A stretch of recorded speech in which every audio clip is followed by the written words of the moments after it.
আসসালামু আলাইকুম। আমি মোহাম্মদ রেজাল হাওলাদার আপনাদের সাথে প্রথমে আসি আন্তর্জাতিক সংবাদ নিয়ে। নরেন্দ্র মোদী ও ডোনাল্ড ট্রাম্প সম্পর্কে বরফ কি গলেছে? বিস্তারিত। টানাপোড়েনের পর দুই ভালো বন্ধু যুক্তরাষ্ট্রের প্রেসিডেন্ট ডোনাল্ড ট্রাম্প ও ভারতের প্রধানমন্ত্রী নরেন্দ্র মোদীর সম্পর্কে কি চেনা সন্দেহ ফিরেছে? দুই দেশের মধ্যে বরফ কি শেষ পর্যন্ত গলতে শুরু করেছে? ভারতে এখন আলোচনার কেন্দ্রে রয়েছে এই দুই প্রশ্ন। আর এর পেছনে রয়েছে সামাজিক যোগাযোগ মাধ্যমের ডোনাল্ড ট্রাম্পের সাম্প্রতিকতম পোস্ট এবং তারপর মোদির জবাব। ঘটনার শুরু যখন যুক্তরাষ্ট্রের প্রেসিডেন্ট ডোনাল্ড ট্রাম্প তার ট্রুথ সোশ্যাল প্ল্যাটফর্মে সাম্প্রতিক এক পোস্টে ভারতীয় প্রধানমন্ত্রী নরেন্দ্র মোদীকে খুব ভালো বন্ধু হিসেবে সম্বোধন করেন। তিনি উল্লেখ করেন, দুই দেশের মধ্যে বাণিজ্য শুল্ক নিয়ে আলোচনা চলছে এবং ভারতের প্রধানমন্ত্রীর সঙ্গে এ বিষয়ে তিনি অত্যন্ত আশাবাদী। জবাব দিতে দেরি করেননি নরেন্দ্র মোদীও। এক্স হ্যান্ডেলে তিনি লিখেছেন, ভারত ও যুক্তরাষ্ট্র ঘনিষ্ঠ বন্ধু এবং অংশীদারি। প্রেসিডেন্ট ট্রাম্পের সঙ্গে আলোচনার বিষয়ে তিনিও আশাবাদী। প্রসঙ্গত, ডোনাল্ড ট্রাম্প দ্বিতীয় দফায় ক্ষমতা গ্রহণের পর থেকেই যুক্তরাষ্ট্রের সঙ্গে ভারতের সম্পর্কে যেন কিছুটা ছন্দপতন ঘটে। আর তার ধারাবাহিকতায় চলছে একের পর এক ঘটনার মধ্য দিয়ে অপ্রীতিকর ঘটনা। তবে সর্বোচ্চ এবং সর্বশেষ 50% শুল্ক বসিয়ে ভারতকে প্রায় কোণঠাসা করে ফেলার পর ভারত, চীন ও রাশিয়ার সম্পর্ক উন্নয়নের মন্দে। সেই প্রেক্ষাপটে ট্রাম্প এ উদ্যোগ কিনা সে প্রশ্ন তুলেছেন বিশ্লেষকেরা। সেই সঙ্গে ট্রাম্প ও মোদি এই দুই শীর্ষ নেতার বক্তব্যের বন্ধুত্বের কথা বলা হলেও তা কতটা বাস্তবে রূপ নেবে তা দেখতে অপেক্ষা করতে হবে বলে তারা মনে করেন। প্রসঙ্গত, প্রেসিডেন্ট ট্রাম্পের শুল্ক নীতির বিরুদ্ধে মার্কিন আদালতে মামলা হয়েছিল। বিভিন্ন দেশের ওপরে যে শুল্ক আরোপ তিনি করেছেন তার অধিকাংশই বেআইনি বলে জানিয়েছেন নিউ ইয়র্কের আদালত। সে রায়কে চ্যালেঞ্জ জানিয়ে শীর্ষ আদালত দ্বারস্থ হয়ে ট্রাম্প প্রশাসন শিগগিরই এ বিষয়ে রায় আসার কথা। তার আগেই ভারতের প্রতি সুর নরম করেছে ট্রাম্প। কূটনীতিতে কিছুটা স্থায়ী হয় না।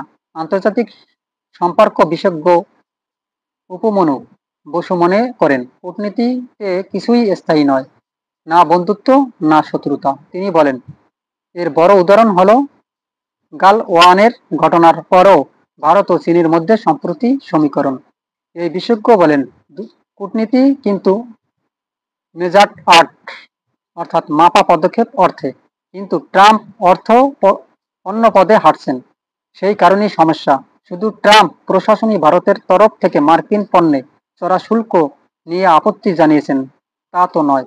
ওবামার সময়ও যুক্তরাষ্ট্রের সময় ভারতের বাণিজ্য শুল্ক নিয়ে ইস্যু বিরোধ ছিল, কিন্তু তার মতে ওই সময়ের সঙ্গে তফাৎটা ডিপ্লোম্যাটিক অ্যাপ্রোচ, কূটনৈতিক রীতি।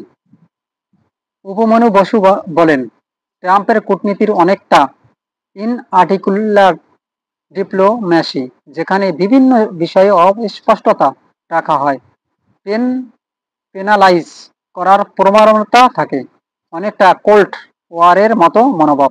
তিনি আবার হঠাৎ ব্লুটুথ সোশ্যাল প্ল্যাটফর্মে লিখেছেন, মোদি তার ভালো বন্ধু এবং ভারতের সঙ্গে আলাপ আলোচনা নিয়ে ইতিবাচক মনোভাব রাখেন ইত্যাদি। ভারতের বিদেশি নীতি বিশেষজ্ঞ গীতাঞ্জলি সিনহা রায় মনে করেন, ডোনাল্ড ট্রাম্প ভিন্ন ধরনের রাষ্ট্রনেতা।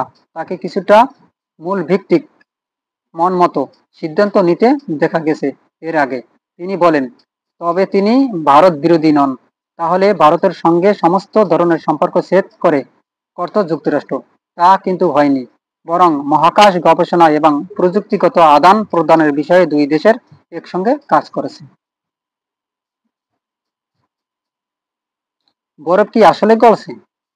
বিশেষজ্ঞদের মতে দুই দেশের মধ্যে সম্পর্ক রাতারাতি বদলাবে না। উপমনু বসু বলেন, একটা পরিবর্তন দেখা যাচ্ছে ঠিকই, কিন্তু তার মানে এই নয় যে বরফ গলেছে এবং দুই দেশের আবার ভালো বন্ধু হয়ে গেছে। আমার মনে হয় দিল্লির কিছুটা সতর্ক থাকাটা ভালো।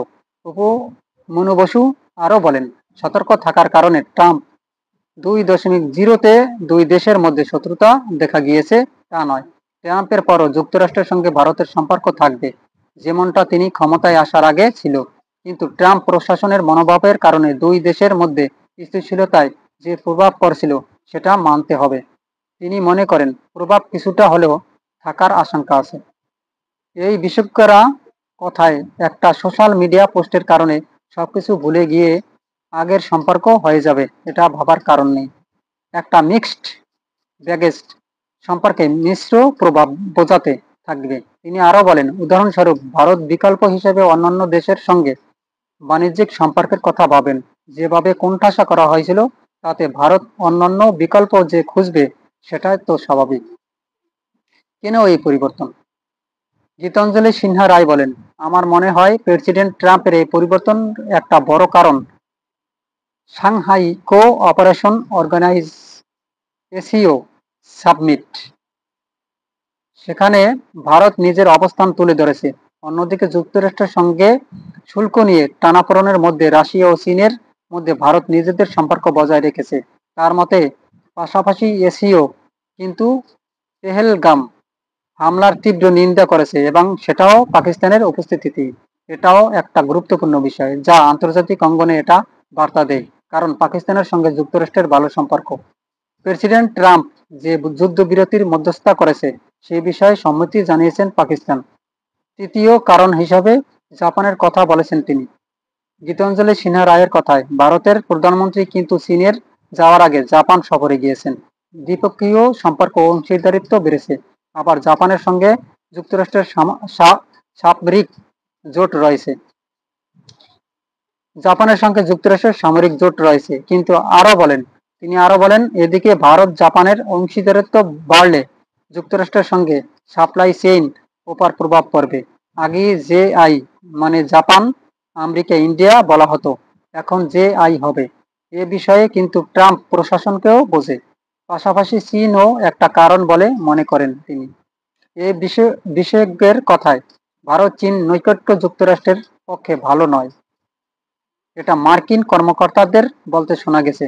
এদিকে উপমেনু বসু বলেছেন, ট্রাম্পের প্রশাসনের মনোভাবের কারণে চীনের লাভ হচ্ছে, যুক্তরাষ্ট্র তা বুঝতে পেরেছে। তিনি বলেন, বহুপক্ষীয় বাস্তবতাকে মেনে নেওয়া ছাড়া উপায় নেই। আমরা যে বহুপক্ষীয় বিশ্বে বিশ্বাস করি বা বাস করি, সেটাও ওয়াশিংটনের বুঝতে হবে। হয় আমরা বা ওরা, এমন শর্ত দিলে হবে না। দুই দেশের একে অপরের প্রয়োজন। যুক্তরাষ্ট্র ও ভারতের একে অপরের প্রয়োজন বলে মনে করেন বিশেষজ্ঞরা। উপমন্যু বসু বলেন, দুই দেশের নিজেদের স্বার্থ নিয়ে ভাবার সেটাই স্বাভাবিক। ভারতের নিজস্ব দেশ বাজার রয়েছে, যার বিশাল আয়তন। তাকে বাঁচানোর জন্য ভারত মার্কিন পণ্যের উপর বেশি শুল্ক আরোপ করেছে। আবার ট্রাম্পও নিজেদের দেশের স্বার্থে এমন পদক্ষেপ নিয়েছেন, কিন্তু তার পক্ষে পদ্ধতি প্রথাগত কূটনৈতিক ধারার নয়। ভারত ও যুক্তরাষ্ট্রে একে অপরের প্রয়োজন। দুই দেশের কৌশলগত চাহিদাকে ভুলে গেলে হবে না। এর ব্যাখ্যায় তিনি বলেন, ভারত যে গুরুত্বপূর্ণ ইন্দো প্যাসিফিক পার্টনার, সেটা যুক্তরাষ্ট্রকে মানতে হবে। তাছাড়া কোয়াডের কথায় ভুলে গেলে হবে না। ভারত জাপানের মতো সদস্যদের যুক্তরাষ্ট্রের মনোভাব নিয়ে সন্তুষ্ট নয়। তিনি বলেন, আবার যুক্তরাষ্ট্রকেও ভারতের দরকার। বাণিজ্যিক দিক থেকে তাদের উপর আমরা নির্ভরশীল। ভারত বিকল্প হিসাবে অন্যান্য দেশের কথা ভাবছে, কিন্তু সেটা রাতারাতি হবে না। তবে চীন যুক্তরাষ্ট্র বিকল্প হয়ে উঠতে পারবে না বলে মনে করেন তিনি। তার কথায়, চীনের সঙ্গে ভারতের সম্পর্ক ততদিন ভালো হবে না যতদিন না সীমান্ত বিরোধের স্থায়ী সমাধান হচ্ছে। দারুণ কথা বলেছেন। আসলে ভারত এখন কোণঠাসা হয়ে পড়েছে, অর্থাৎ যুক্তরাষ্ট্র, ডোনাল্ড ট্রাম্প তাদের 50% শুল্ক বসিয়ে একটা বিপদে ফেলে দিয়েছে। এখন তারা চীনের কাছে যাচ্ছে, তারা রাশিয়ার কাছে যাচ্ছে, তারা বাংলাদেশের কাছে তাদের প্রতিনিধিত্ব হারিয়ে ফেলেছে। এখন বাংলাদেশে তেমনটা তাদের একটা গ্রাহ্য করে না। তবে ভারত একটা বড় দেশ, মানতে হবে। তাদেরও যে কোনো সকল দেশের ক্ষেত্রে তাদের কূটনীতিক, রাজনৈতিক সবকিছু মিলিয়ে, বৈদেশিক নীতি মিলিয়ে তাদের মানে সুসম্পর্ক একটা গড়ে তুলতে হবে। বাংলাদেশ, ভারত, পাকিস্তান, তারপর চীন, যুক্তরাষ্ট্র সবার সাথে যদি ভালো সম্পর্ক থাকে, তাহলে তারা হয়তোবা একদিন বিশ্বের দরবারে অর্থনৈতিক দেশ হিসাবে বিশ্বের 50 বছরে, অর্থাৎ 50 সালের ভিতর তারা বিশ্বের ভিতর দ্বিতীয় দেশ হতে পারে। আর যদি তাদের মনোভাব এরকম নিম্ন ধরনের হয়ে থাকে, বাংলাদেশকে ধরে খাও খাও, বা চীনের চীনের সাথে শত্রুতা, পাকিস্তানের সাথে শত্রুতা, শ্রীলঙ্কার সাথে শত্রুতা, এখানে বিভিন্ন যদি তাদের মানে তারা বড় বড় মনোভাব পোষণ করে, তাহলে তারা খয়রাতি হিসাবে পরিণত হবে কোনো একদিন না কোনো একদিন।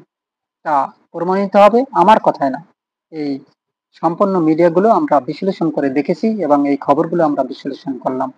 যদি ভালো লেগে থাকে অবশ্যই আমার চ্যানেলটি সাবস্ক্রাইব করুন এবং আপনার মতামত কমেন্টের মাধ্যমে জানান। আজ এ পর্যন্তই। আসসালামু আলাইকুম রহমতুল্লাহি ওয়া বারাকাতুহু।